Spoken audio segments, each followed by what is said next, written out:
wanted to do.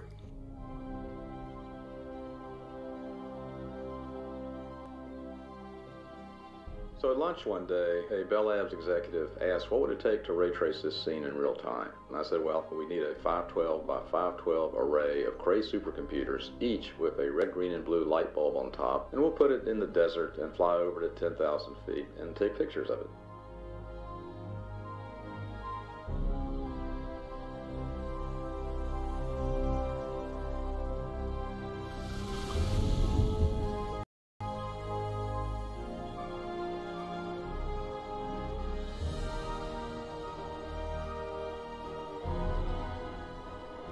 I recall it being sort of 10 or 12 months of hell getting these shots done, and it was because the render times were so horrendously long.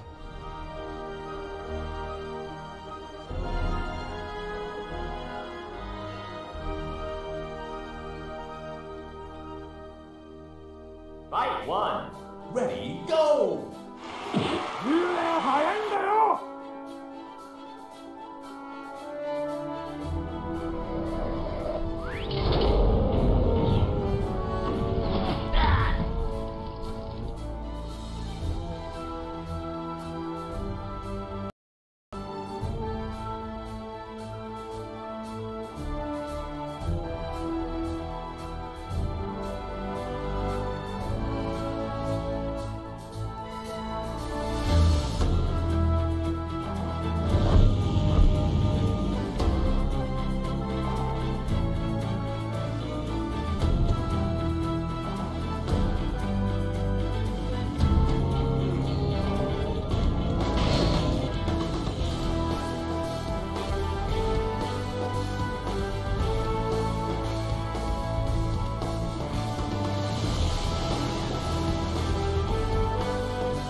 Ladies and gentlemen, please welcome NVIDIA founder and CEO, Jensen Huang.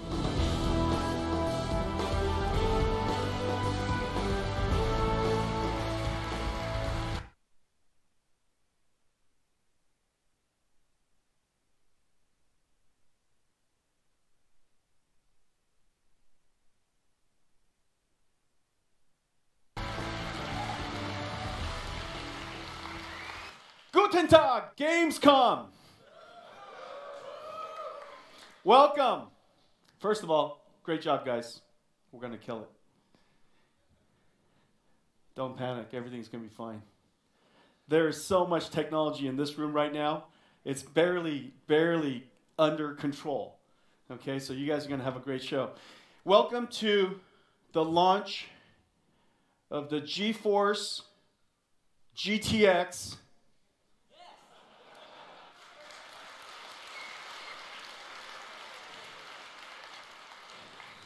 Never seen anything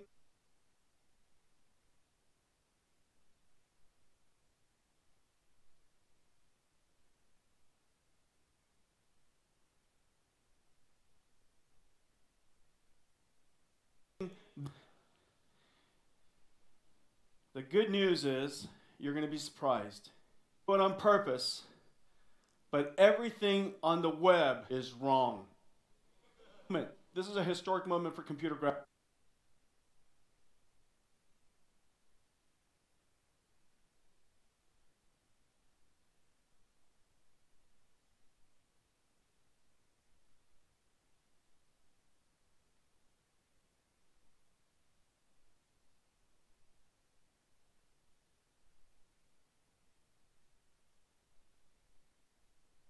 As there has been computer graphics scientists to generate with the holy grail of computer graphics.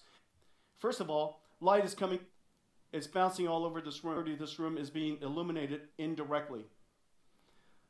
Whenever light touches a material, strikes a material, smooth or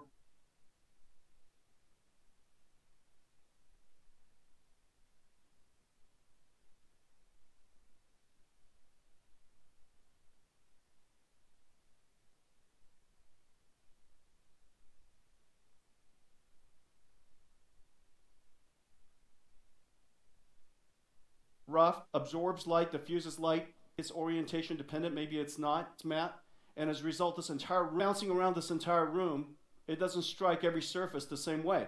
Some of it is occluded from light. We call it ambient occlusion. You also see that there's a desk lamp, and it's shining through the glass, and because the glass has curvature and shape, light refracts around it and accumulates in a way that we call caustics. That little bright reflection on the table is particularly attractive.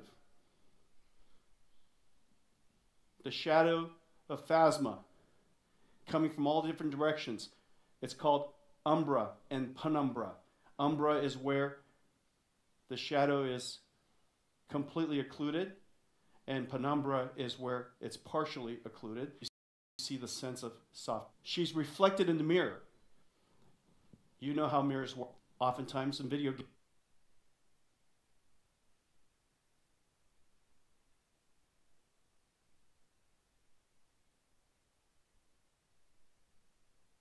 games, we can't do an occlusion, or as light travels through those gummy bears, bounce gelatin, and then reflects and refracts it back out, called subsurface scattering. All of those little tiny effects are really, really hard to do. And the good news is, in 1979, a computer scientist named Turner Whitted, now a researcher at NVIDIA, described an algorithm that was both powerful and elegant. He called it multi-bounce recursive ray tracing. By starting from your eye instead of from a light source where light is emitted, it doesn't reach your eyes. So there's no reason to trace them. It's inverse ray tracing.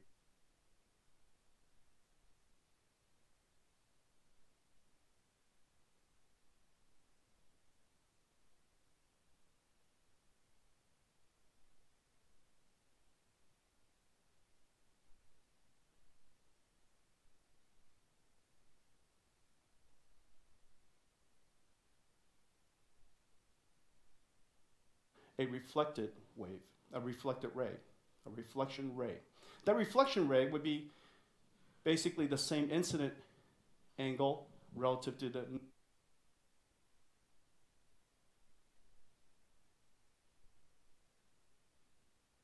normal of that surface where it struck. And then it would go off. This was in shadow. That particular surface was in shadow, or reflection rays and such. And if it was to hit into a surface that is translucent, then it would generate refraction rays based upon Snell's law. And that this algorithm, this basic algorithm, would recursively run. And eventually, he would generate this beautiful image. In 1979, he generated this image, and it took 1.5 hours on a $1 million VAX computer. Basically, he was generating 60 pixels per second. Instead of 60 frames per second, he was generating 60 pixels per second. And so the question then is, how long would it take for us from that time for us to be able to realize this incredibly beautiful picture that I just showed you a second ago? Well, if you look at our technology curve, has been nothing short of extraordinary. And ladies and gentlemen, you have so much to do with it. Because of the extraordinary demand of video games and the scale and the size and the vastness of this entire industry, it has propelled one of the most advancing, fast advancing technology in the history of computer science. If you look at this curve,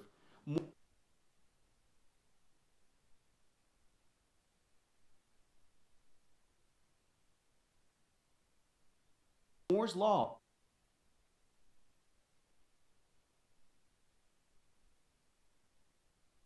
levels of increasing performance 10 times every 5 years.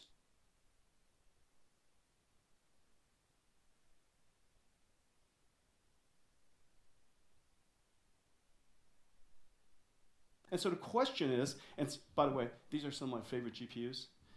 Look at GeForce 256, the world's first GeForce.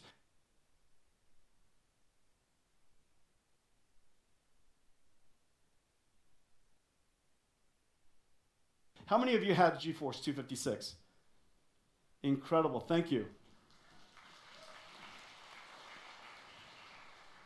Look how cute GeForce 256 is. At the time, billions of rays into that room. We've got diffuse rays that we have to do. We have reflection rays, refraction rays, and it's bouncing all over the world, all over the scene. And you have hundreds of polygons, hundreds of millions of polygons. The amount of computation necessary is easily in the several petaflops. Well, several petaflops, we're already at the teraflops today. So it would take approximately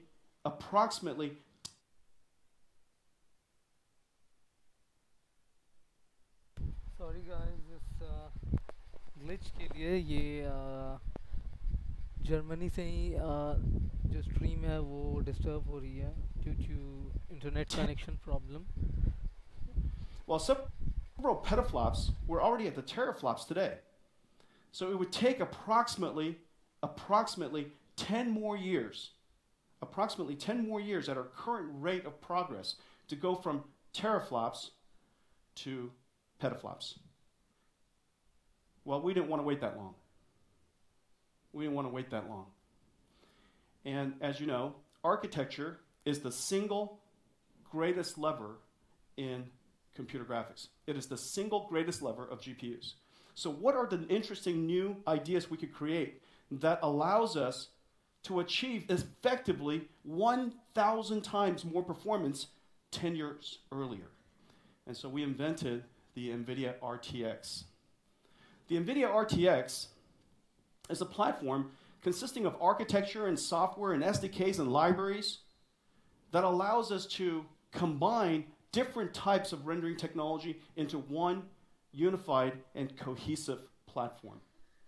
Of course, it should always take advantage of rasterization. Rasterization is so incredibly powerful and so incredibly efficient, but we also need to include ray tracing. However, just ray tracing at brute force level simply won't get us there. It simply won't get us there. In fact, I'll show you something later that's just really amazing. It simply won't get us there unless we use this technology we discovered about 6-7 years ago called deep learning or artificial intelligence. We can finally create images along with ray tracing that allows us to achieve the levels that we otherwise can't imagine. Now, we leverage two fundamental rendering technologies. You know very well rasterization, which is the way that we do things today. We start with the 3D world. That's one of the reasons why the GPU is so incredibly powerful at parallel processing. It started with the idea of doing things in parallel. It also has the ability to do things incredibly high resolution, because high resolution is just more things in parallel. And so rasterization was incredibly powerful. One of its limitations, however, is that every single time you want to light the world, you have to project light from that light. And if you want 2 or 3 lights, that's fine. If you have an area light, that's effectively infinite number of lights. And if everything in the room were to reflect light, and everything in the room became a lighting surface, otherwise known as global illumination, in the world of global illumination, all of a sudden the number of lights that you would have to cast inside that scene is just insane, and therefore undoable. Well, this is where ray tracing is particularly effective. Because ray tracing, using Turner-Whitted's approach, simply traces the number of pixels that comes into your eyes, the number of rays that ultimately reach your eyes. The vast majority of the rays inside this room, the vast majority of rays in the world simply never are reaching our eyes. And so we immediately reject them. We immediately don't have to do them. And we start from ray tracing our eyes. Ray tracing, whereas rasterization is taking 3D world data, projecting it in 2D, ray tracing is sending out a ray of light, intersecting the pixel at the screen space, and enters into the world looking for a triangle that it would intersect. the two basic approaches, both has its strengths and weaknesses. In the case of ray tracing, in order to ray trace this entire room, the number of rays, the trillions of rays, the hundreds of millions of polygons, the amount of testing that you have to do just to figure out which ray intersected which polygon is just extraordinary. You simply can't do it. Well, we put this platform together, and we worked with Microsoft to create the DirectX ray tracing, otherwise known as DXR, the Microsoft DXR. And then we worked with Epic to integrate RTX, DXR into the Unreal Engine, the UE4 engine. And we found somebody with extraordinary art assets, Industrial Light and Magic. And together, we created the world's first real-time ray tracing demonstration. It had never been done before. And we announced it this year at GDC, and I think it's worthwhile to take a look at it, and I want to show you something special about it in just a second. Okay, so this is our demonstration.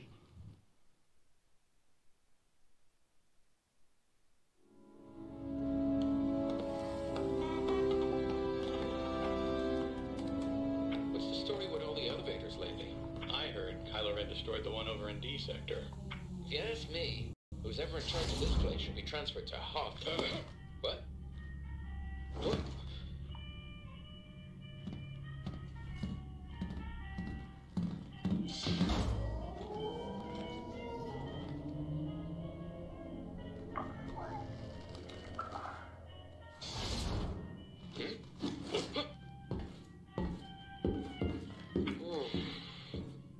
You think she heard us? Yeah, I think she heard us. At least we blend in for once.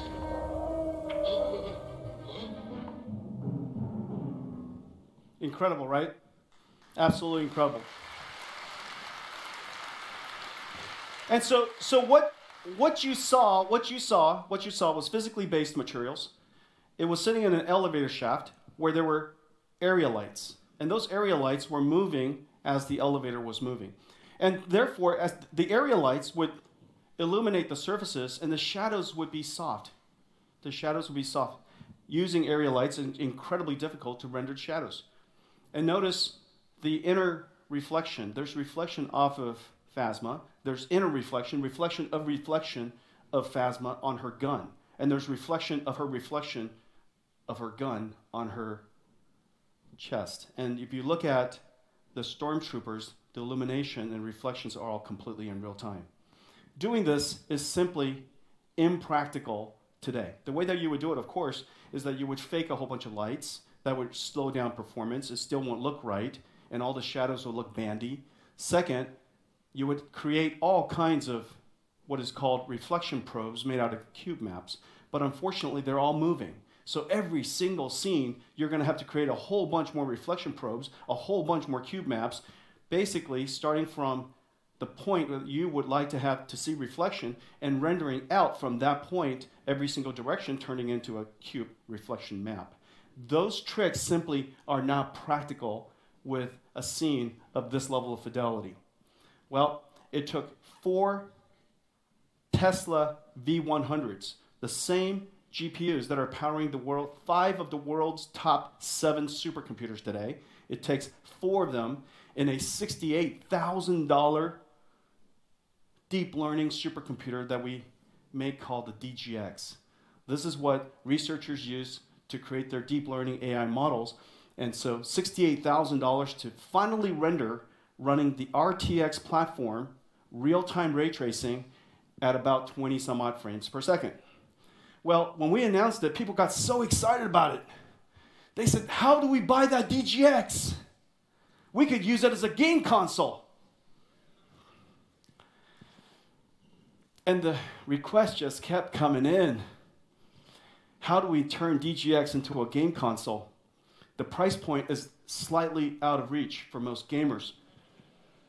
And so today, I would like to make my first announcement. Starting immediately, DGX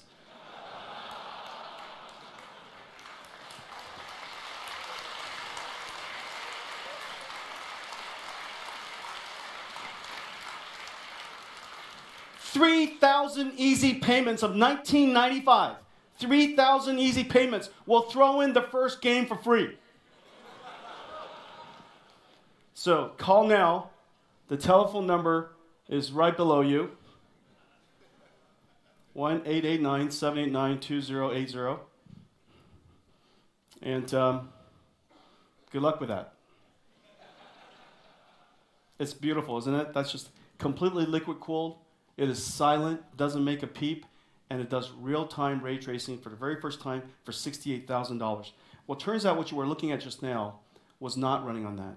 It was running on this little thing, this little bad guy. This is called Turing. We've been working on Turing now for almost 10 years. Trying, failing, all these different algorithms, trying, failing, and finally, Turing. The most advanced GPU we've ever done, 10 years in the making, the greatest leap since we created CUDA, and computer graphics will never be the same again. Inside Turing is 18.9 billion transistors. This GPU, this chip, is the second largest chip the world has ever made. The only other largest chip is called the V100, which powers supercomputers all over the world. It has 3 brand new processors. The SM is completely brand new, has the ability to do independent floating point and integer operations. And the reason for that is sometimes you're shading for color, sometimes you're using integer operations to calculate addresses so that you could run your shader program to do things like subsurface scattering. And as more and more special effects are to happen, the SM's address calculation part of the logic becomes much more complex. 14 teraflops and 14 integer operations per second. I like to shorten it just to 14 tips. So 14 teraflops and 14 tips. It also has the ability to do this thing I won't talk much about today, but we're going to write plenty about it, variable rate shading, so that we could do things like foveated rendering, focusing all of the horsepower to the GPU where your eyes are focused instead of wasting it evenly across the entire space.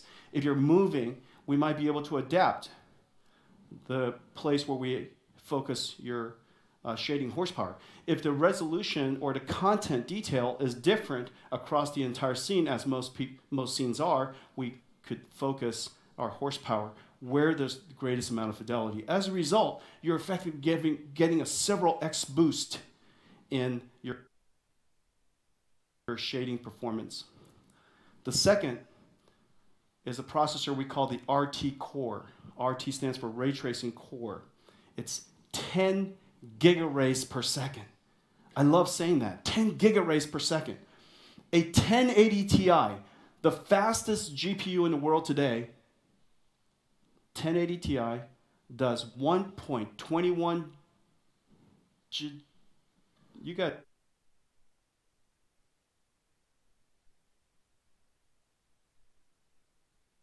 you guys got no? Nobody ever saw that show? 1.21 gigaраys per second. Okay? And so we do 10 gigaраys per second, which is 10 times a 1080 Ti. It does I'll explain that in just a second, a BVH traversal, tree traversal, and it does ray triangle intersection testing.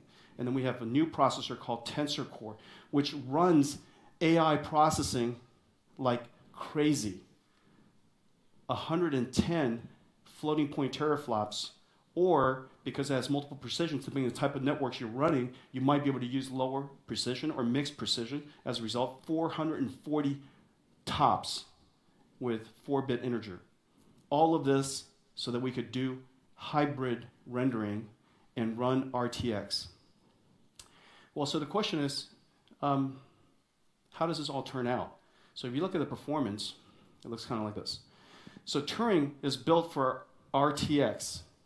And if we ran, the first thing I showed you was originally ran a GDC was DGX with 4 volts, 55 milliseconds, about 20 frames per second. And this is what Turing looks like. 1 Turing. So 4 volts in a DGX.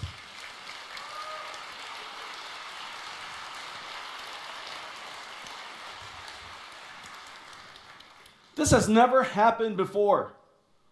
This has simply never happened before. Doing computer graphics, essentially a supercomputer replaced by one GPU within one generation. Of course, it took us 10 years working in parallel. If you were to look at Pascal, this is what Pascal looks like. The fastest GPU on the planet. The fastest GPU on the planet today, 1080 Ti, 308 milliseconds versus 45. Basically, about 8x. So the question is, what's happening under the hood? This is a new computing model, and so there's a new way to think about performance. It's a new computing model, so there needs to be new metrics. Back in the good old days, the vast majority of computation was done in shading. We're shading the color, or we're running a program in the shader, and basically we're shading. But in the future, we're going to be doing lighting, we're going to be doing all kinds of image processing, and so the pipeline is completely different. And if the pipeline is different, the platform software's got to be different, the architecture of the GPU has to be different, and you have to measure it differently. We have a new way of measuring, and let me talk to you about how we're going to do that. So if you look at this frame, this is abstracted, of course, but it's not too far off. Basically, within the frame that I was showing you earlier, we're doing ray tracing pretty much all the time. Okay, we're shooting rays all over the place. We're looking for intersections of triangles and figuring out which one of them has to generate shadow rays and which one of them have to generate reflection rays and which one of them has to generate refraction rays. And for the reflected rays, it's got to figure out how many more shadow rays it's got to generate. And so all those rays are being bouncing all over the place, and eventually we accumulate the color, the intensity, whether it's directly or from something nearby, and we shade that surface. And so we're ray tracing all the time. And that's with our RT core. That's the amount of time, the fraction of time within 22 milliseconds that an RT core is doing it. Imagine if we didn't have the RT core, multiply that by 10. If we didn't have an RT core, that green bar, just simply in terms of time, is just 10 times larger. So basically, all the way down the street. Shading is shading. We're doing shading incredibly well. One of the things that's really great about Turing shader is that we can now overlap or run independently floating point integer, and as a result, it's, call it 1.5 times more performant than it used to be. And then that's the integer shading there. And then for DNN processing, when everything is done, we could use it to generate pixels that we haven't finished, to generate using artificial intelligence the pixel that we haven't finished, or use artificial intelligence to generate resolution that we otherwise couldn't have. Okay? It is possible to filter information, but it's very, very difficult to generate new information that looks right. And so with artificial intelligence, we can now, for the very first time, generate missing pixels that are actually right. And we could do it in real time because we have the tensor core. And so if this is what's going on in the frame, then what's happening inside our chip? So the first part of that processing, the shader and the RT core, the Turing SM and the RT core are both concurrently running. Later on, we're shading and running other parts of the program, the shader program. And so those two parts are running, the FP and the integer. And then finally, when everything is done, we're going to use artificial intelligence. All of our 110 teraflops, 110 teraflops, think of that, is basically 10 1080 Ti's. It's basically 10 1080 Ti's dedicated to doing one thing, which is artificial intelligence. And so if you just simply do the math, you have about 14 teraflops of shader math. You have 110 teraflops effectively of ray tracing. 14 plus 14 independent teraflops and TIPS. And then lastly, 110 FP16 tensor core processing floating point operations per second. When you take that and do the weighted average on it, it's basically 78 tera RTX ops per second. And so the way to think about performance in the future is to figure out a way to weight all of these different types of processors. And so the way we think about Turing is 78 78T, 78 tera RTX ops. Okay? Compare that to a Titan X, a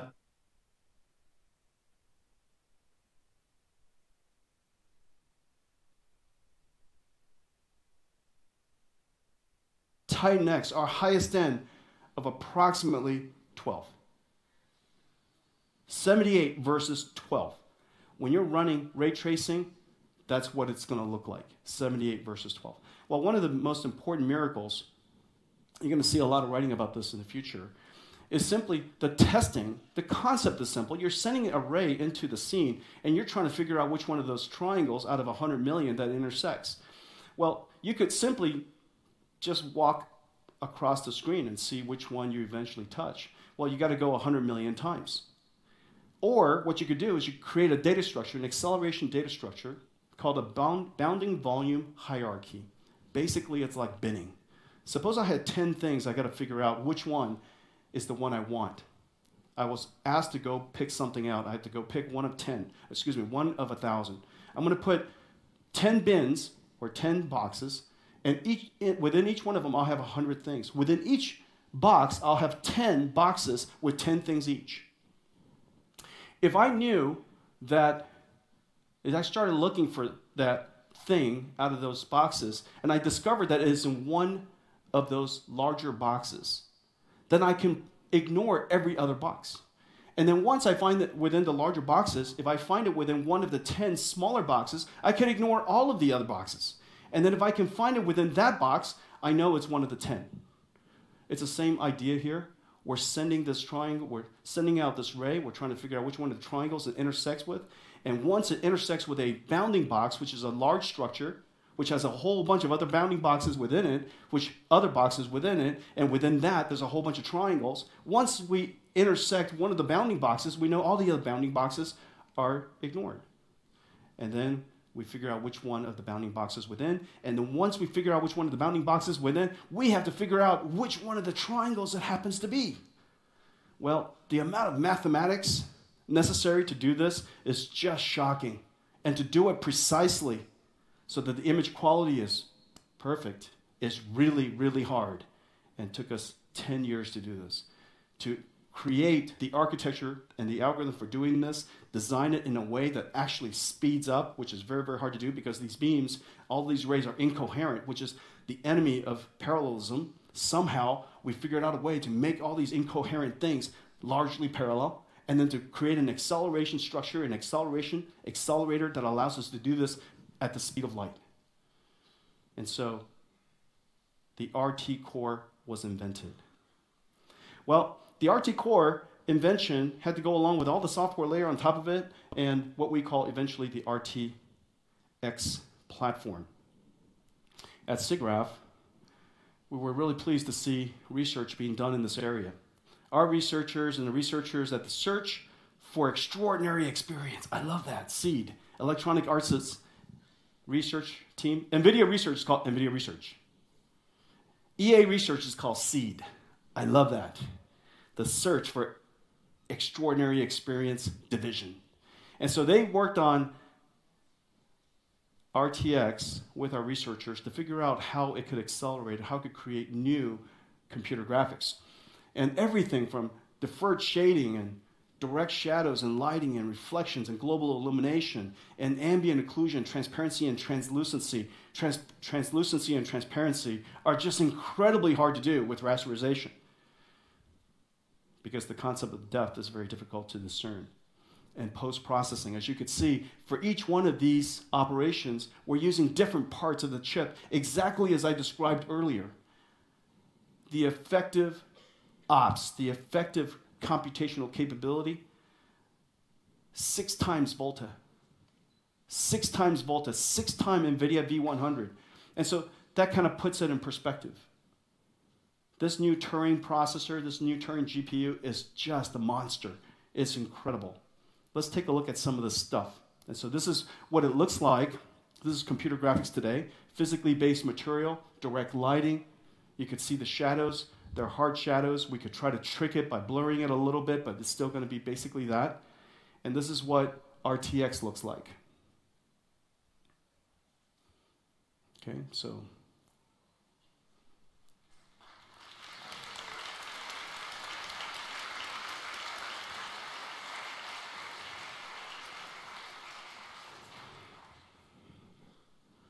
hey, you got to clap at the old stuff too, because you know it resembles us.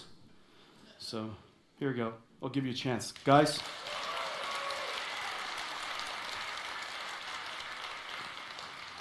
This is where we came from. You got to be proud of it. You got to own it. It's ugly, but you got to own it. Before, after. Before RTX, after RTX.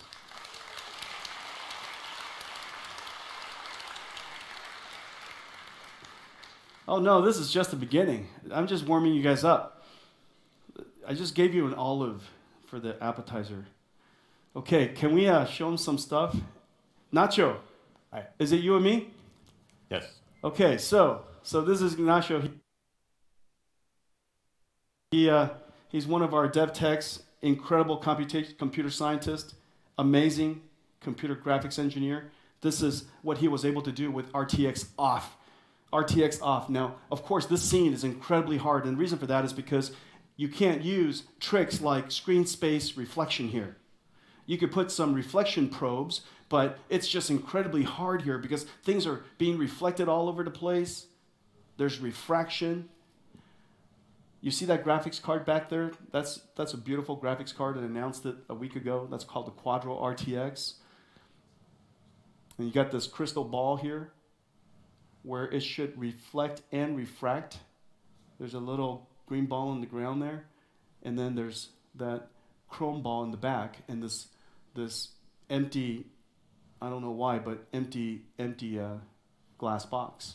And it's got area light coming in, which is really hard to do.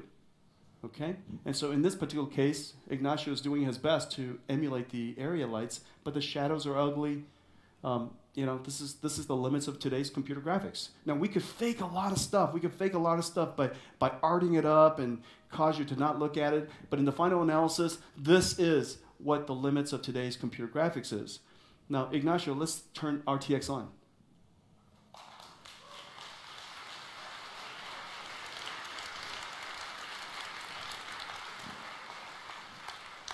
So let's take a look at RTX on. Look what happens. The refraction of the glass globe there is just incredible. And look at this, the little caustics on the ground. The area lights cast a soft shadow. The umbra and the penumbra, notice of the graphics card. The shadow of the chrome ball looks right. Now there's reflection of the glass box in the RTX, Quadro RTX. You see Quadro RTX from that sphere, and you see the reflection of the chrome ball with a little bit of rough surface to give you a sense of material. Everything just kind of looks right. Even the glass is casting a shadow. Even the glass is casting a shadow. Hey, let's go back to the last one again.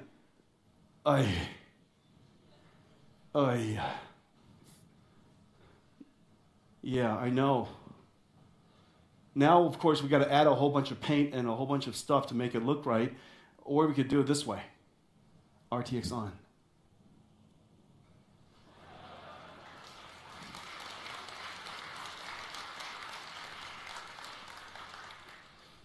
And there was a gasp in the audience. But this could possibly be a photograph, right? Nacho, show me what you got. Oh, come on. Okay. Pretty incredible. Oh, you had to turn on a spotlight on top of that. Everything just works. Everything just works. Look, glass reflects and refracts and magnifies just like it's supposed to. And you just have to turn it on. And so the benefit of RTX is just turn it on. Thank you. Good job.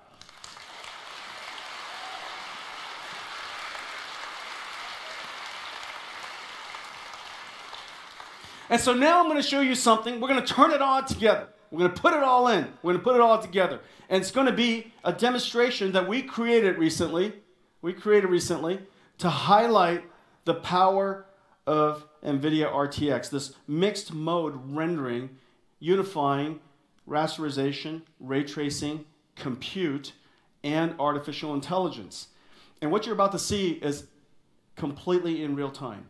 Everything you're about to see is completely in real time. It's kind of hard to grok because it's going to be so beautiful, but it's completely in real time. You're going to see beautiful reflections. You're going to see inter-reflections, reflections of reflections, and it's all going to be dynamic. You're going to see beautiful lighting. You're going to see area lights. You're going to see beautiful ambient occlusion. You're going to see beautiful physically modeled materials. So things that look like metal looks like metal. Things that look like things look like things. That's very technical. And that's how I talk to the engineers. Guys, we got to make things that are things look like things. And they go, I know what you want, boss. And so what's in here is just really a miracle. And it's running on one Turing GPU. It's running on one Turing GPU.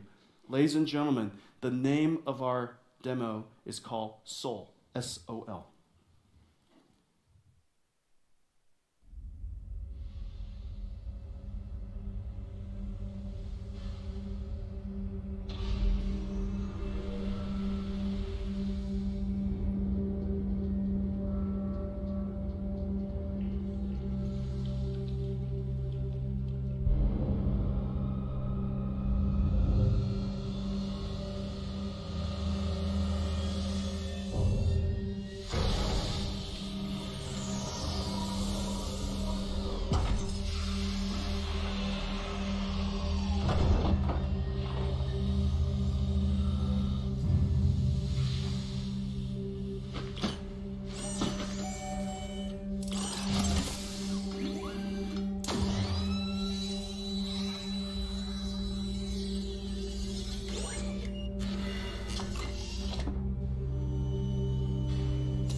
What do you guys think?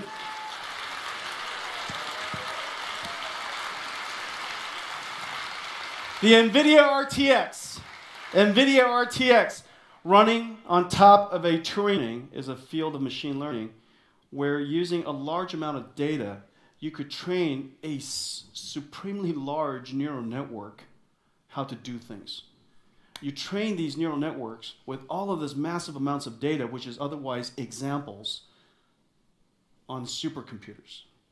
And this is the reason why voice recognition, natural language understanding, photo tagging, image recognition, all of these amazing feats of software are now finally possible. It is the reason why self-driving cars is even within reason to fathom. Deep learning is changing one industry after another. And people consider this the fourth industrial revolution. It is going to enable AI and computers to write software by itself, to basically run on a supercomputer, to write software by itself. At NVIDIA, we're doing all kinds of research around deep learning. We have a gigantic supercomputer that all of our researchers use to develop software. Now, some of the things that I'm showing you some examples here. These are some of my favorites, but there's so many. For example, you could teach a neural network how to colorize by just showing this neural network examples of, this is a black and white, this is how you colorize it, this is black and white, this is how you colorize it. It eventually learns what the pattern is, and you can give it a black and white image, and it colorizes it. You could teach a network how to take a low resolution image and make it higher resolution. Because you and I could look at this image and say to ourselves, you know what, I bet I know what pixel each one of those pixels are. And so you could use a low resolution image input and eventually get an output of a high resolution image by going the other way, which is starting with a high resolution image and give this neural network the opportunity to generate that, and whenever it's wrong, you correct it using this thing called stochastic descent and back propagation. And you literally correct it, and it tries to guess and guess and guess, and it corrects itself until one day it's able to figure out what pixels to generate. You could teach it how to take a cartoon and what organ is what from that blurry blue image. Okay, you watch this? We taught it how to segment, how to identify which organ is what, and put a different color around it.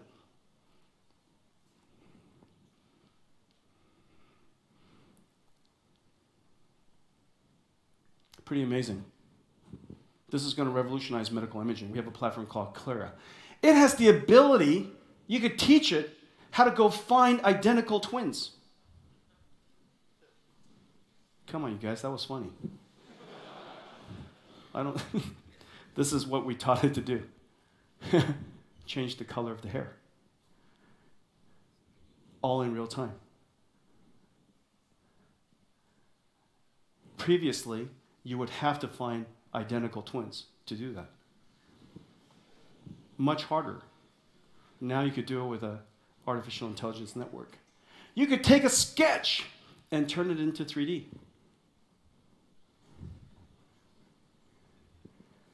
So you take this neural network, you give it a whole bunch of examples, you tell it what is the input and what is the exact expected output, and we give it a chance to try and try and try and try again, trillions and trillions of times on a supercomputer. Eventually it trains and does this amazing thing. And then it creates this neural network model with hundreds of millions of parameters or hundreds of gigaflops of operation necessary to perform its task, to either classify, to predict, to draw, to generate, to imagine what color looks like. We could teach it to do these amazing things. However, there are so many architectures, and it takes so much processing to do it in real time. And so we created this thing called a tensor core. There are a whole bunch of them in our chip. And imagine this, okay? Imagine that a 1080 Ti is 1080 Ti is what, 11 teraflops. A full 1080 Ti, a full 1080 Ti at $699 is 11 teraflops. This is 110 teraflops. Basically, it would take 10 full 1080 Ti's to keep up with the tensor core processor that's all over the Turing GPU. Now, one of the things that we taught it to do is something really incredible. And so we taught the neural network this thing, and we're calling the NVIDIA DLSS, Deep Learning Super Sample. Basically works like this. We create a whole bunch of super, super high resolution images with lots and lots of samples. So we jitter it, and we create basically 64 amazing images, and we create hundreds of thousands of those. And then we give our network, we put an image in here, and we say, using this, it's called an autoencoder, convolutional autoencoder. It has to be temporally stable because we want to do this for live action. And so the network has to remember part of the past. And we're going to give it an image, and we're saying, go generate this amazing image on the output. Okay? So pretty soon we'll be able to give it a new image it's never seen. We train it, and every time we train it, if it guesses wrong, We tell it what's the right answer. We propagate it back. It takes another image, it guesses it again, and if it turns out to be wrong, we propagate it back. And we sit there and we just simply loop on it on a supercomputer. We run it trillions of times. We run it trillions of times. And then eventually you put in an image and it creates this beautiful image out. You create you take an image of lower resolution, say 1440p, and it creates this beautiful, beautiful image that's 4K. Now, of course, the question is, where did the images come from? Where did that come from? Where did that magic come from? It came from partly a supercomputer. Essentially, what deep learning is doing is codifying the memories of a supercomputer, and it puts it into this neural network, basically an image generation brain. And you put this image generation brain, this neural brain, into the mathematics of our GPU. All of a sudden, it knows when it sees this image, a better version of it is that. And it sees a new image, a better version of it is that. That mathematics came about, the weights of those neurons came about because of a supercomputer. And so in the future, every game would have had the benefit of supercomputer pre-processing before you play it. And we call that platform the NVIDIA NGX. In the future, computer graphics will merge with neural net processing. We call it neural graphics acceleration, NGX. It's a framework for doing all kinds of amazing image processing.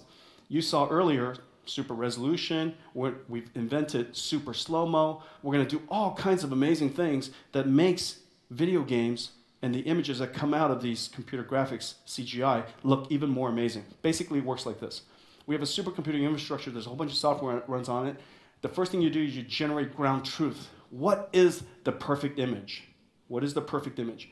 And then we have to train this model. It's a multi-dimensional manifold, and we're basically randomly walking around this manifold looking for the least error, looking for the time when you send in an image, the output is closest, your predicted output is closest to what ground truth is, okay? That your prediction is the closest to ground truth. And you're sitting here wandering around this gigantic universe, and it's incredibly, incredibly large. And so the computation time is very, very long. And that's why we build these supercomputers we call DGX. I showed you earlier version, the desk side version with 4 GPUs. These ones have 8. And then we test and optimize it. Then you put in a low resolution image or lower quality image, or the image is in fact not even complete with ray tracing, and somehow we complete it. Somehow we make it more beautiful. The NVIDIA NGX. And then we have this AI model that we then OTA to you. You download it into your driver, into this plug-in interface called NGX, and the neural networks are changing all the time. They're getting better and better, and we put it up in the cloud, and you could decide whether you want to enhance your images or not. Then you run that on Turing. NGX, driver, this is all part of the RTX platform, and you run it on the chip. Well, the supercomputer looks like this. This is the machine that is generating all of those networks. And basically, before you even run it on Turing, before you even run your game on Turing, there are a bunch of supercomputers that, here's one. There's a bunch of supercomputers training these models. And the graphics card, here's one. The graphics card, you guys know what a graphics card looks like, right? Here's one, available retail, $68,000. Okay?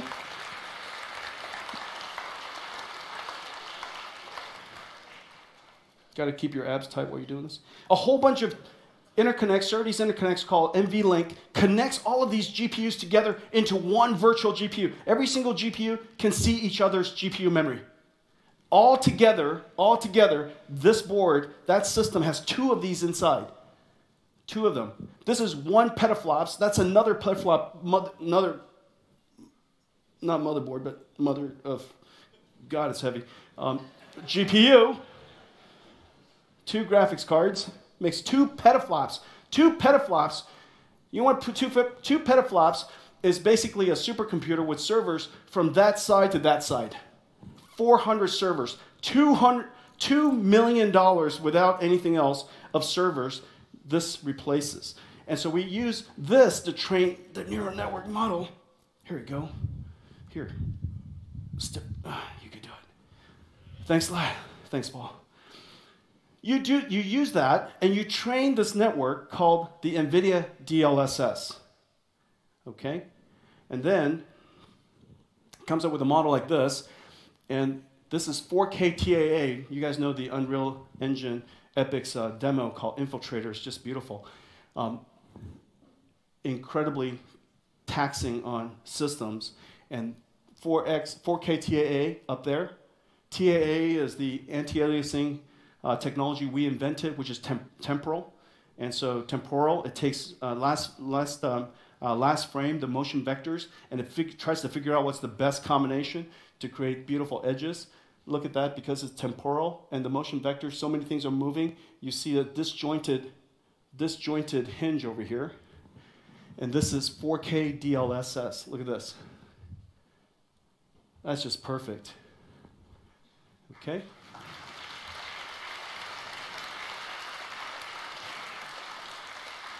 Well, for the very first time, because of this, because we could take a lower resolution image, and because we can neural network with all kinds of super high resolution and super high quality images, this neural network, it runs on a bat out of hell processor called a tensor core, could then in real time enhance images. In real time generate pixels it had never seen before.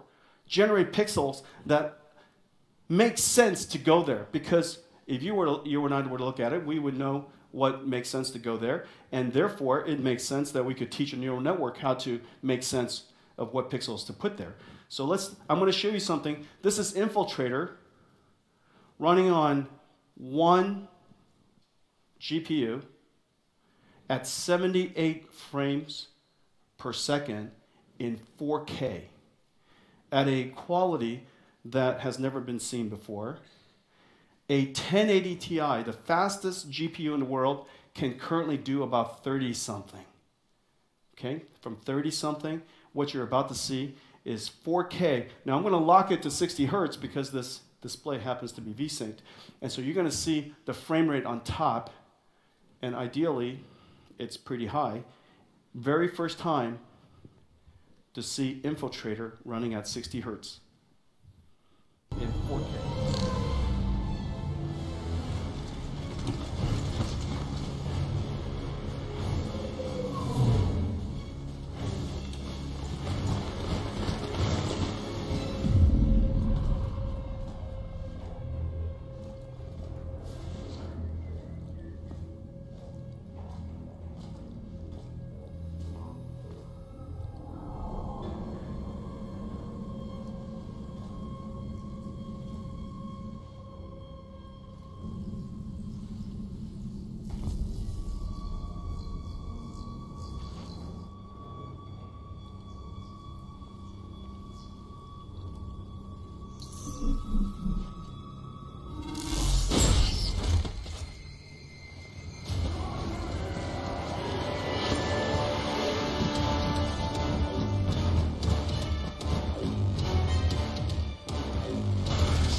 Is that amazing? It's just silky smooth. Silky smooth. One Turing GPU, twice the performance of the highest end GPU in the world today, 1080 Ti, running at 4K with beautiful image quality. Well, you know, we should probably at this point take a look at what Turing does and RTX does for games. You guys want to see some games? Kata, what do you have for us? Thanks, Jensen. Yeah. So, You need your mic on, sir. oh, testing 1, 2. Yeah, So, ladies and gentlemen, Keita. All right, so first up we have... Head of our developer relations. We work so closely with developers all around the world. We work with them to improve new technology, create new technology, and optimize their games for our platforms and push the limits of what's possible in real-time computer graphics. And the work that we all do together is it just brings me so much joy. And we got this amazing developer relations teams that works with them, and dev tech team, and all these computer scientists that work with them. And man, it's just so great. I love you guys. And in my 17 years here, Jensen, our entire team has never been more excited over a new technology, a new product, than with Turing. And also with the developer reception has been phenomenal, and we're just so pumped. It's really an honor to be here to, deliver. Keita, you know what? Games. I'm going to give every DevRel and every dev tech in our company a new Turing. Oh my God. Oh. Thank you. Wow. The number of people in that group, I'm sure, has increased by a factor of 10 since I said that. Okay, what's the first game we're going to talk about? So Shadow of the Tomb Raider is the first up. It's the latest in the release, obviously. Not much needs to be said. It's a super successful franchise. Just data-wise, it sold 65 million units. And it's going to ship the Shadow of the Tomb Raider on September 14th. This time, the game has Lara Croft going on an epic adventure in Mesoamerica and South America. Just one thing to note, a parallel, Lara has a long and illustrious history. And actually, in many ways, Lara and NVIDIA has grown up together because we both... Never thought of it that way. Yeah, in the mid-90s. Yeah. In fact, Jensen, it happens to be the first game I played when I bought my first Riva 128 in 19... I was 30 when she was 25. Grew up together. So yeah, so we work with Crystal Dynamics, Nixies, and IDOS Montreal, and we're excited to be able to show it. And now what we're going to feature, we're going to show just a little part of it. Then later there's an after show, and the developers are going to talk to you about all this. You're going to be able to see all this stuff, but we're going to show you just a few things about it. So one of the things, of course, Lara Croft, you're in shadow all the time. It's all about shadows. And one of the challenges with shadows, as you know, they're just using traditional shadows. They're too crisp. And so they have these hard shadows, and if we use contact hardening and we use percentage closeness shadows, they're kind of blurry and fuzzy and noisy, and when you put a whole bunch of them together, it just becomes a big mess. And so what you're looking at is ray trace shadows. And you're going to see a lot of ray trace shadow stuff, and that's the first demo we're going to show you. We're going to feature ray trace shadows. Go, take it away, guys. Hey. My name's Chad. Hey, I'm over here. And apparently I work in the DevRel team with Keita, and apparently I just got a new Turing, so I'm really excited. Bingo! So what we did is we worked with Nixies and IDOS Montreal to bring real-time ray-traced shadows to Shadow of the Tomb Raider. It's perfect. And so the thing to look at right now with RTX off, you saw the crisp shadows up there, and you saw right here. This is really hard to do, and that's why they don't do it at all, which is dynamic lights and shadows. These are dynamic point lights. They're really expensive to do in current rendering techniques because basically you have to cast shadows in every direction from the light. And this goes back to what you were saying earlier about having to put a cube map here and a cube map here, and every time you move, you have to redo all that rendering.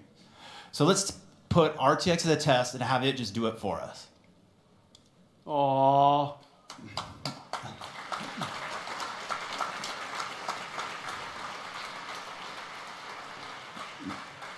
The beautiful thing about ray tracing is you turn it on. You know, when you turn on the light, it just does the right thing physically. And because we're tracing these rays physically, it should perform according to what we expect. Yeah, and so the umbras, where right behind, where it's nice and dark, it's correct. And where penumbra, where you have the softness of the shadow, because not all of the shadow is occluded, part of it is lit, you get some softness. Yeah. On and on. Wow.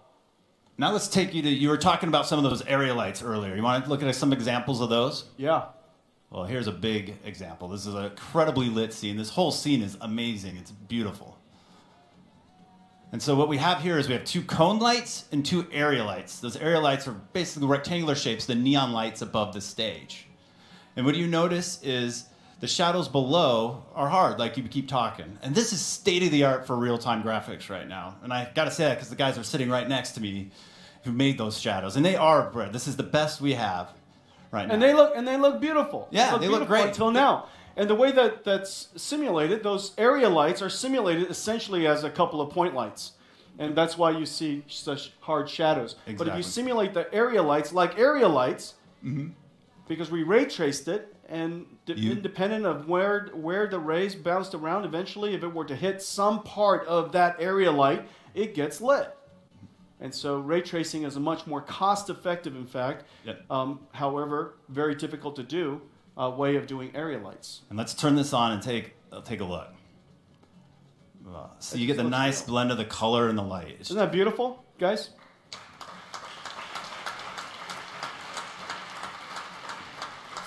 It's rather. And we can do whatever we like. We could add more area lights. We could add more spotlights. You can mix it all together without trying to fidget with it, without trying to figure out what is the definition of right. Right just looks right.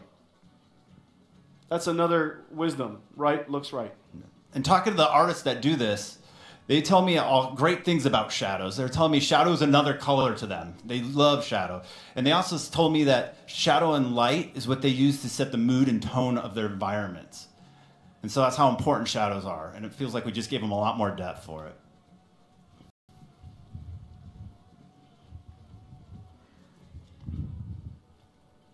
Some more on. Okay. What you got? Well, we want to take a look at some more area lights that are very interesting. Let's take a look at one more shadow. All right. One more shadow. So this is kind of cool. We have the 3 area lights above. And we have hidden in shadow. You see this? Look, I can reach that. Whoa. That right there, that's the umbra. Mm-hmm. Okay. You want me to turn it on? No, keep going. And that's the penumbra just now. Okay. You see, that's the penumbra. No, keep it off. Keep it off. Okay. Yeah, see, that's the umbra. And notice how sharp that is. That's just not right. It should fade away. Okay, turn it on. There you go. Otherwise, it looks like another person on the ground. Look at that. The contact hardening just works. Leave it on. Contact hardening just works. The umbra works. The penumbra works. Everything just works. Okay. All right, man. Good job, Chad. Thanks. Guys, let's take a look at an exclusive trailer of the Shadow of the Tomb Raider.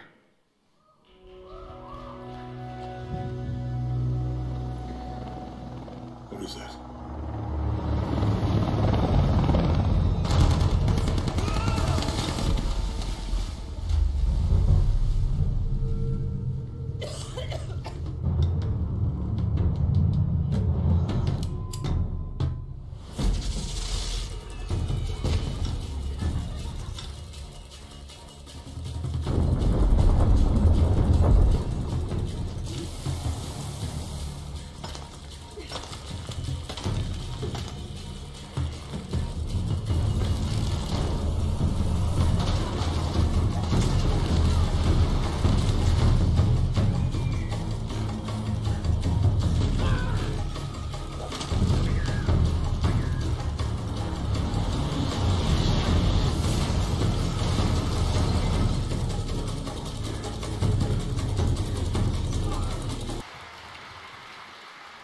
So for those of you who don't know, it's the 3rd in the Metro series. This is set to take place in 2036 in the post-apocalyptic wasteland of the former Russian Federation. You guys know this. It's been super successful. In just 2 versions of the game, they've sold 7 million units. And this one, Metro Exodus, is due out February 22nd of next year. It's going to be well worth it.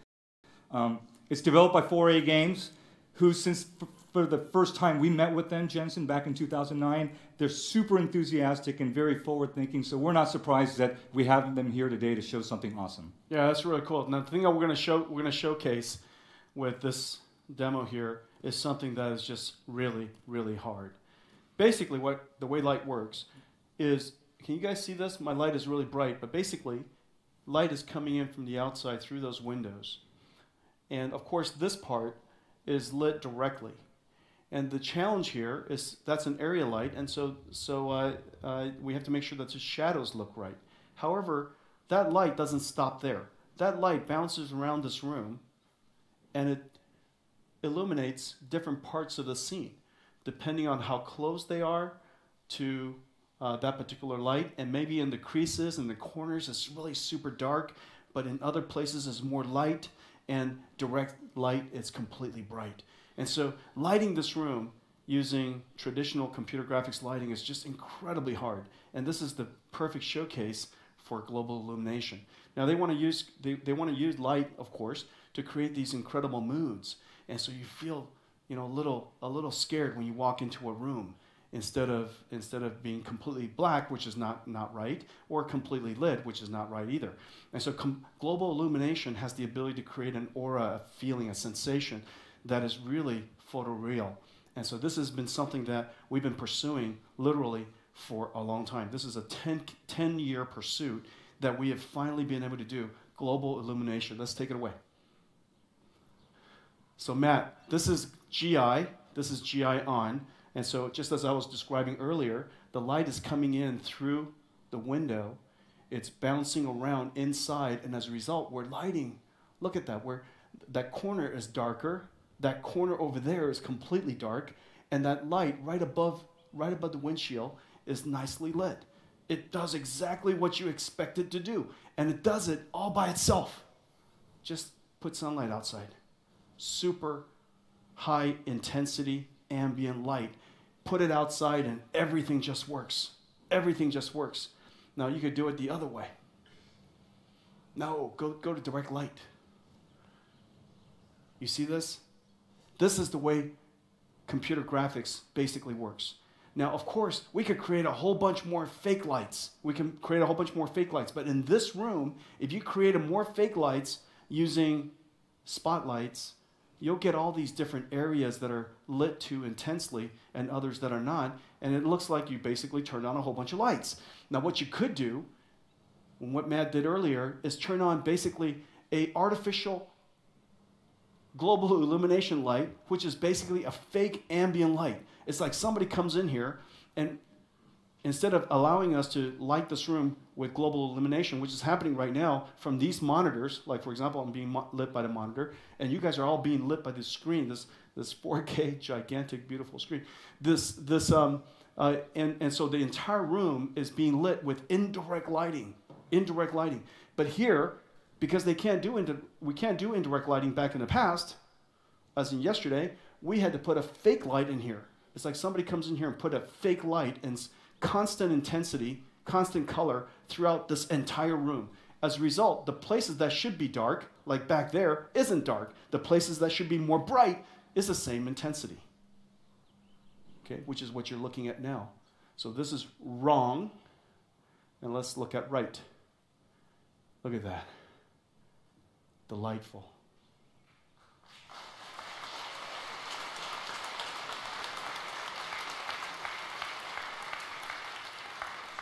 So Matt, our friends are now able to have like creepy monsters literally squatting in the corner.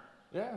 Take a look in the rafters in the ceiling. When RTX is on, they're black. I could hide anything in there. But if I'm lighting it ambiently, you can see everything up there. When we have RTX on, it's correct. There's no light up there, so we can actually hide things in. We can make the mood and the environment perfect by just letting the normal light in the room. Games will never be the same. No, sir. So scary. All right, good job. Thank you. Let's take a look at another exclusive trailer, shall we? Metro.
Wow.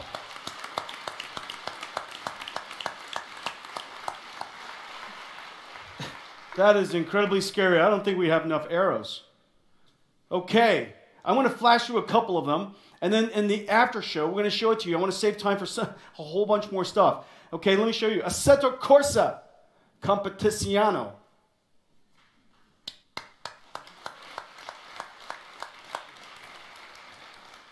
That's Italian.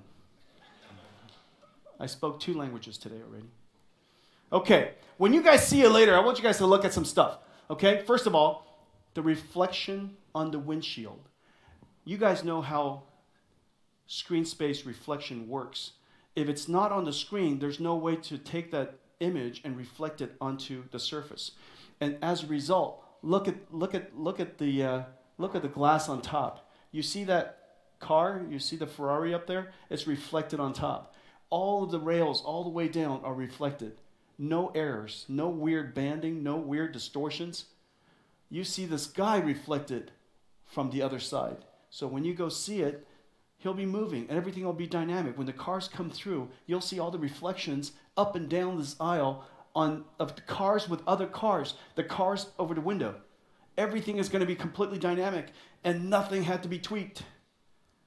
Ray traced reflections and ray traced inter-reflections. Cars are going to reflect each other. If you look at the railing, the shadows are just rendered beautifully, the soft shadows, because the world is one big area light. And shadow map precisions are just not good enough to go all the way down there. And yet, for ray tracing, it just works. In fact, if you see the final game, the other way, the shadows of the last buildings are completely gone.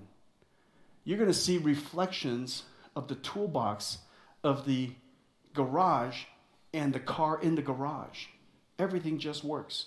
Global illumination just works. Ambient occlusion just works. All of the soft shadows underneath the cars just work.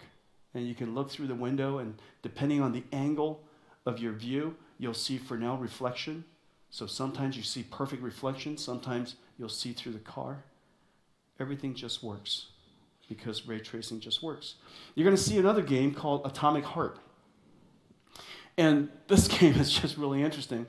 And it's got wonderful reflections and refractions. And mirrors are curved. Curved mirrors. Nobody does that. It's impossible. Not for ray tracing. It just works.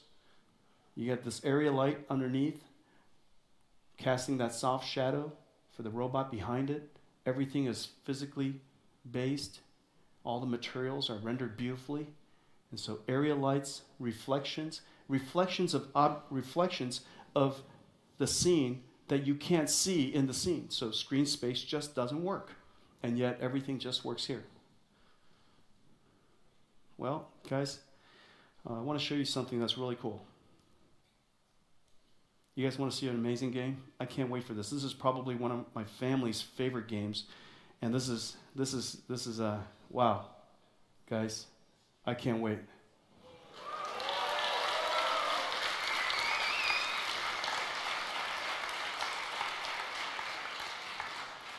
I think we have with us Jonas and Christian from DICE.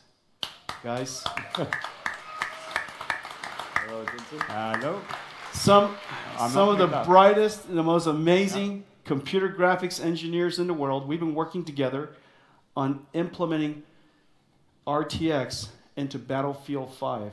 Now, you guys, the anticipation of Battlefield 5 is so great, I don't think I need to introduce what is the concept of Battlefield 5. It is a World War II FPS. It is part history, part travel, part time travel, part running for your life, part destruction, real-time destruction.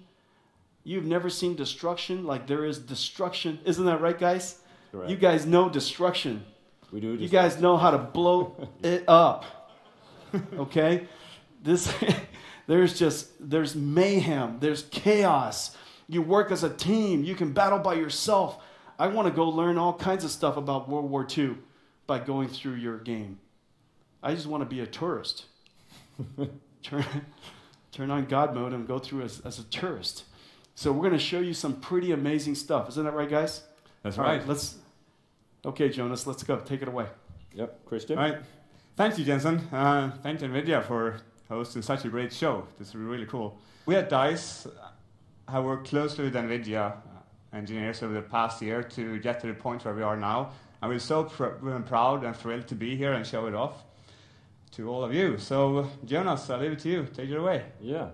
So, what you're seeing there is a tank firing off screen, being reflected in the character's eye. Now, you guys know this is not possible with screen space reflection, right, Jonas? Exactly. This is because the fire is not on the screen. So now if we turn around and we then see the environment, we can see that the tank muzzle flash not only reflects in the eye, it reflects in the entire environment in the tram windows there and within the tank itself, moving here.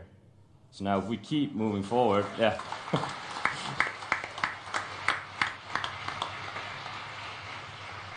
That's great.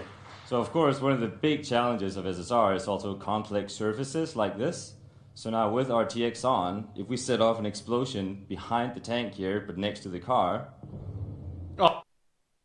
Oh, come on. Reflecting accurately within the car.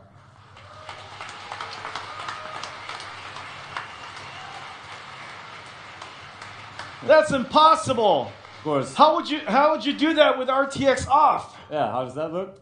Like this here. So let's, yeah. Wow, that looks incredible. And it's, of course, it's updating dynamically, everything. Reflections will never be the same again. Look at the reflections off the ground, guys. It just. Yeah, so you can see. Wow, it just happens. With SSR, if it's in the screen space, you still get some of the reflections upon the car, but due to the nature of SSR, it disappears as it goes away. But because ray tracing just works, you just get the expected result, how you think you would see it. So, the next thing we have to show you is the big, scary crocodile tank, the Churchill. And if we make that one shoot, its flamethrower across the scene here, then you will again see that reflecting upon the surface and on the soldiers battling it out here in Rotterdam.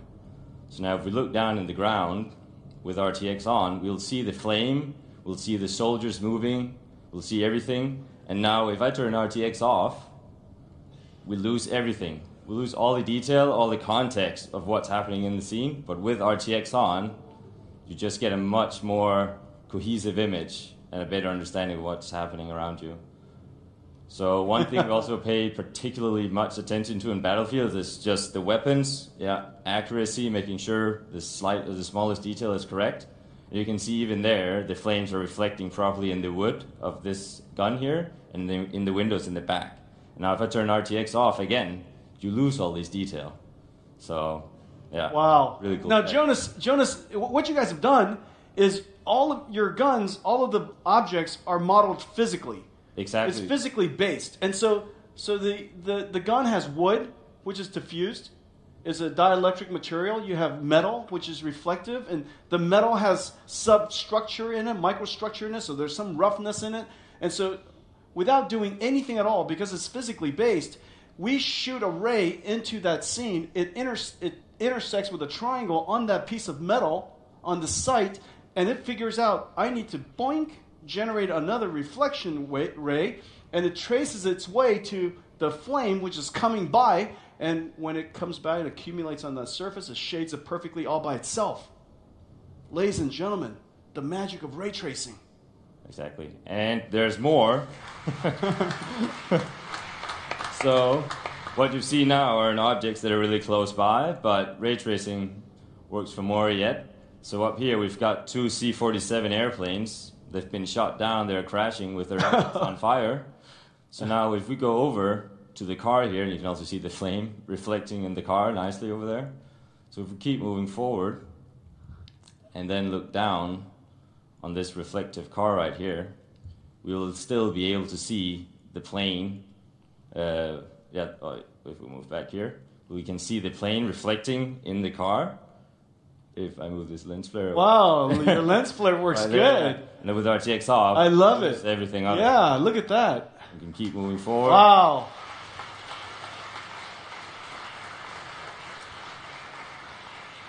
And Jonas, you guys did a great job with Fresnel reflection. Look when the angle is just right. It's just a perfect mirror. It looks beautiful. Exactly. So here it's a good example on transparent surfaces with Fresnel and PBR rendering. The more of an angle you're at, the stronger the reflection gets.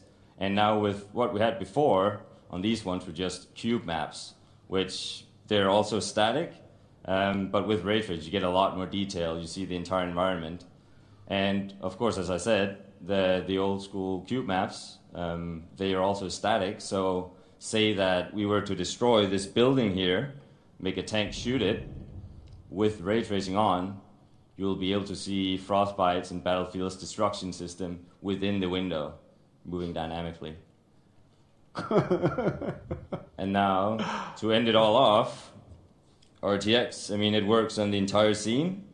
So what if we were to shoot off a V1 rocket here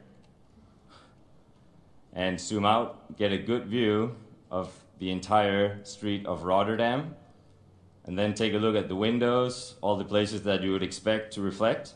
For now, turn up the time again, and we just wait patiently for the V1 to hit the ground. And there.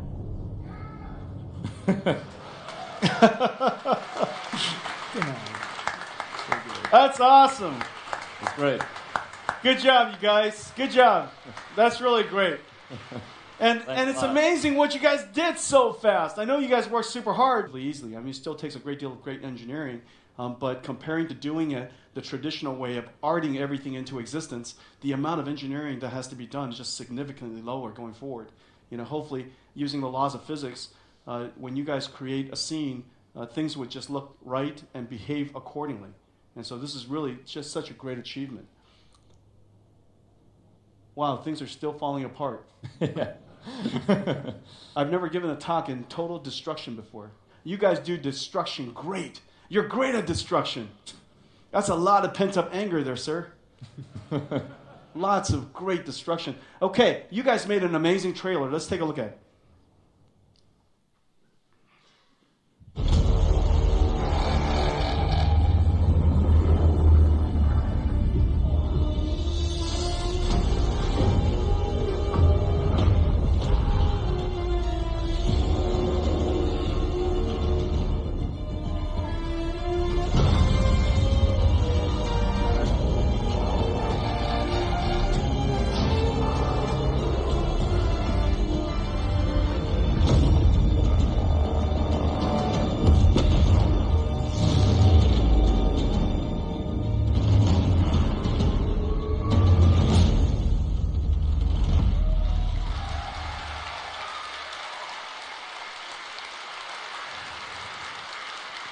Wow, you guys killed it. You guys killed it. Real-time ray tracing. Battlefield 5. And we have a great surprise for you today. Battlefield 5. Open beta September 6th.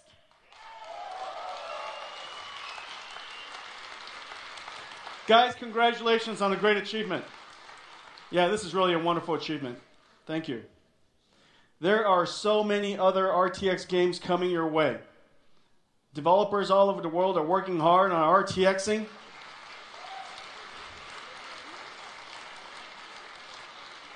We're going to have all kinds of amazing games coming your way. Well, I guess your question is this. What are you going to run it on? What are you going to run all these amazing games on? Well, let's show it to you.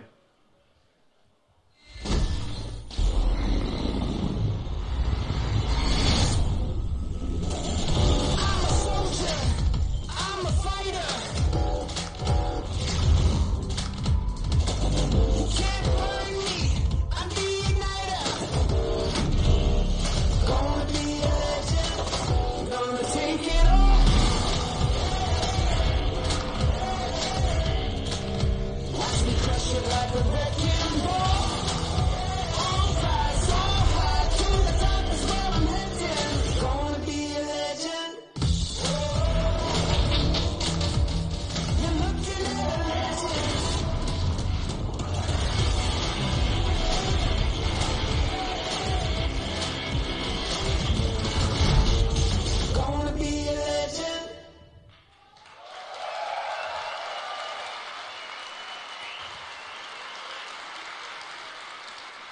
Ladies and gentlemen, TX 20 series, computer graphics reinvented.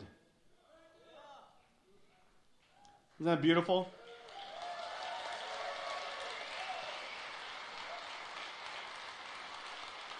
The craftsmanship is unbelievable. The craftsmanship is unbelievable. This is the best design we have ever done. Everything from the voltage, the power regulation, and the thermal management system, it is designed for overclocking. Crazy amounts of overclocking. Not to mention, it is just so quiet. Even when you're maximum overclocked. At maximum overclock, it sounds like 1/5 the audio levels as a 1080 Ti. It is so quiet. The engineering is just absolutely incredible. We're announcing 3 models today. We're announcing 3 models today.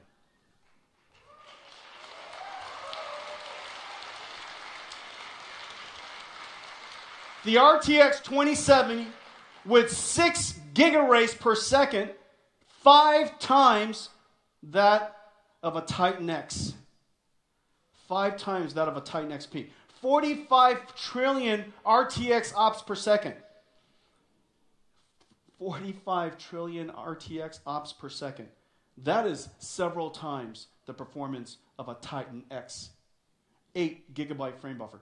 RTX 2080, 8 gigaраys per second, 60 trillion RTX ops, about 6 times the performance of a Titan X for ray tracing, 8 gigabytes, and then the RTX 2080 Ti, 10 gigaраys.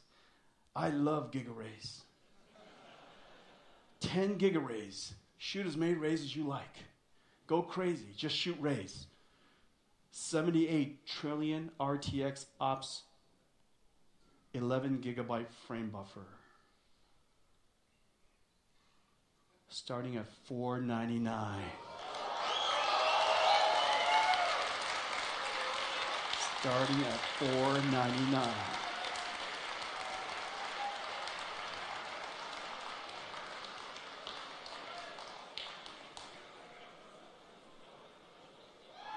Pre-orders today.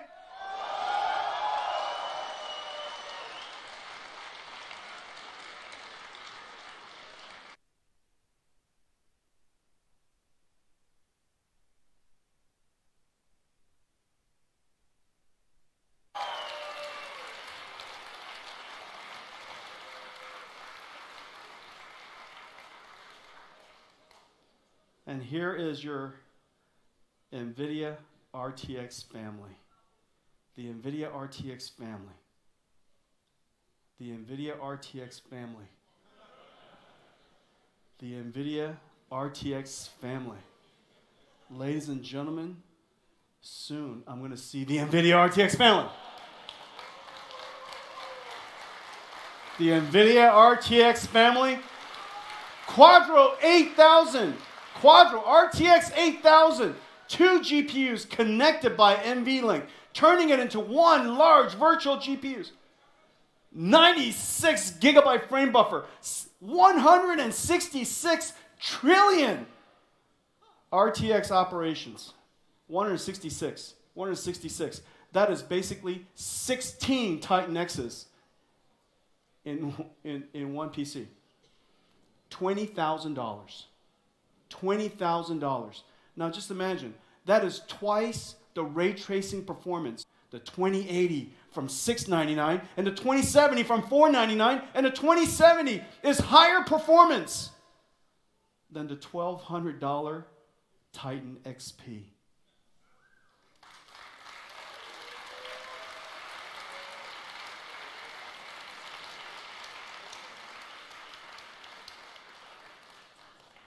Look at it this way.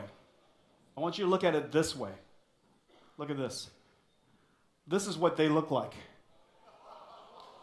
The biggest generational leap in the history of computer graphics. Our beloved Pascal, the best GPU the world had ever seen, next to the Turing family It is a shocking contrast. 10 years in the making. So ladies and gentlemen, the RTX family. So proud of it. Well, that's our show. The GeForce RTX. GeForce RTX. The first to implement the NVIDIA RTX platform. Reinventing computer graphics using this hybrid rendering mode of rasterization and ray tracing, compute using CUDA, and artificial intelligence. Artificial intelligence that was trained using supercomputers. And all of those neurons and all of those weights from all of that experience then sits inside your PC. And it generates images that no possible software written by humans could do. And it generates beautiful images. The Turing, the largest generational leap in the history of our company. The most important new GPU we've created in 10 years since CUDA. 78 tera RTX ops. 78 trillion ops. Basically changing things so dramatically, we have to change the way that we talk about performance. Because in the future, you're going to ray trace parts of the image, you're going to rasterize parts of the image, you're going to use post-processing on some of the image, and you're going to use artificial intelligence to generate all kinds of pixels that are impossible to generate otherwise. And the GeForce 20, the GeForce RTX 20 series, starting at $499, available everywhere on September 20th. What do you guys think?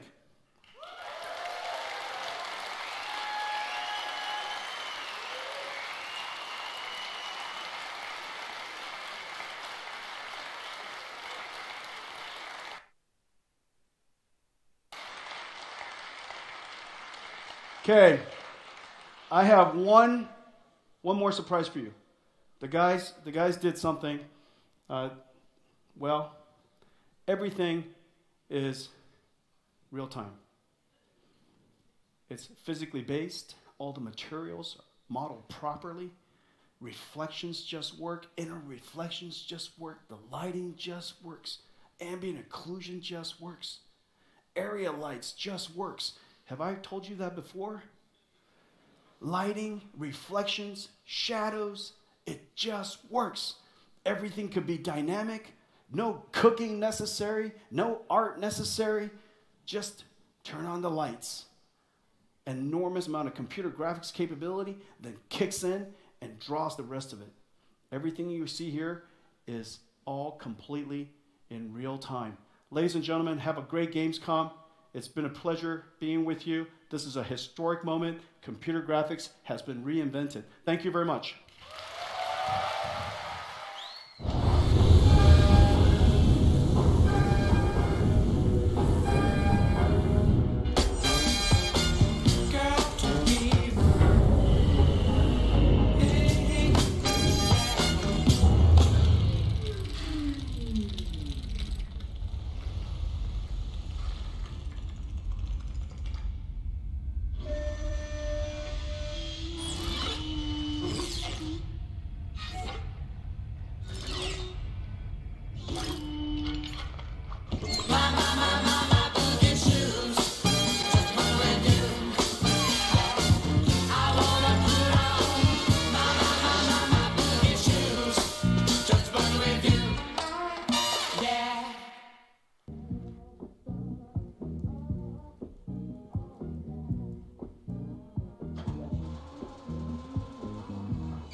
Guys, ये and NVIDIA Keynote था. आप देख रहे थे top fried channel. मैं top दोस्त. ये अभी शो एंड हुआ है. इन्होंने जो डेमोन्स्ट्रेशन दिखाया वो फिर से हो रहा है. कीनोट इवेंट खत्म हो चुका है यहाँ पे NVIDIA का.